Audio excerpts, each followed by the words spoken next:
Naitwa Fredrick Joseph Ndahani, ni afisa maendeleo vijana mkoa wa Singida. Leo tuna uzinduzi wa platform kupitia vyuo vikuu ambayo ni mahususi sana kwa vyuo vikuu na vyuo vya kati. Kwenye vijana platform imegawanyika katika maeneo mawili. Kuna vijana ambao kwa mtaani ambao wanashughulika na ujasiriamali na kilimo na kadhalika, lakini vijana mahususi kwa ajili ya vyuo. Na hii kwa sababu gani? Kwa sababu tunajua maisha ya vyuo ni maisha ya muda mfupi, ni kipindi cha mpito. Kijana kimaliza chuo anaingia mtaani kuanza kutafuta maisha.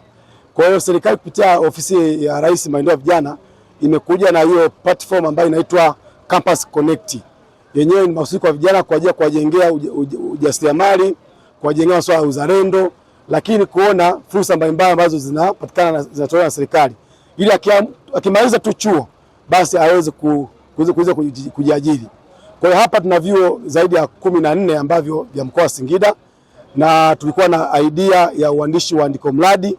Vijana zaidi ya 300 wamejitokeza kuandika andiko mradi, na tumepata 5 ambao wataongea mbele ya Mheshimiwa Waziri, na 3 watapata zawadi. Mshindi wa kwanza $2.5 milioni, wa pili $1.5 milioni, na wa tatu $1 milioni. Lakini pia atapata mafunzo na watamizi wa karibu kabisa ili kuuza biashara zao. Kwa tushukuru wizara kwa kufanya maamuzi haya ya kuja mkoa wa Singida kuzindua hiyo vijana platform katika mkoa wetu wa Singida, na ni fursa nzuri kwetu kama vijana wa Singida kuona kwamba serikali imeona kwamba Singida pia tunafaa. Lakini tuwe wito wangu kwa vijana kwamba serikali kupitia wizara yetu ya vijana tuende kuitumia. Mheshimiwa Rais ametoa bilioni 200, na bilioni 200 hii haiendi kwenye halmashauri peke yake, imegawanywa. Kwa vijana ambao kwenye sekta ya kilimo kuna fedha zimeenda kwenye wizara ya kilimo. Vijana ambao wako kwenye sekta ya mifugo kuna fedha zimeenda kwenye mifugo. Vijana wanacho masuala ya sanaa, masuala ya biashara.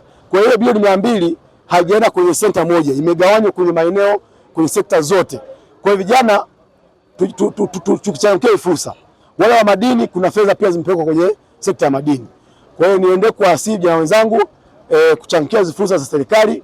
Awamu ya 6 chini ya Mama Samia Suluhu Hassan imeamua kuwekeza kwa vijana. Na si kama vijana tuko tayari, na vijana mkoa wa Singida ni watu wenye kuchafanya kazi, lakini watu ambao wanapenda amani na utulivu. Ndio maana leo hii tuko mahali hapa. Kwa vijana ambao wameshiriki hapa, vijana zaidi ya 600 ambao wamefika kutoka kwenye vyuo mbalimbali. Lakini kutokana na maonesho mbalimbali kwenye vyuo kuna program ambazo zinaendelezwa kwa vijana. Kwa hiyo kijana huyo akipata ujuzi, akimaliza chuo chake anaweza kuenda kujiajiri. Kwa hiyo wameenda kuonesha hizo program ambazo zinafanyika kwenye vyuo.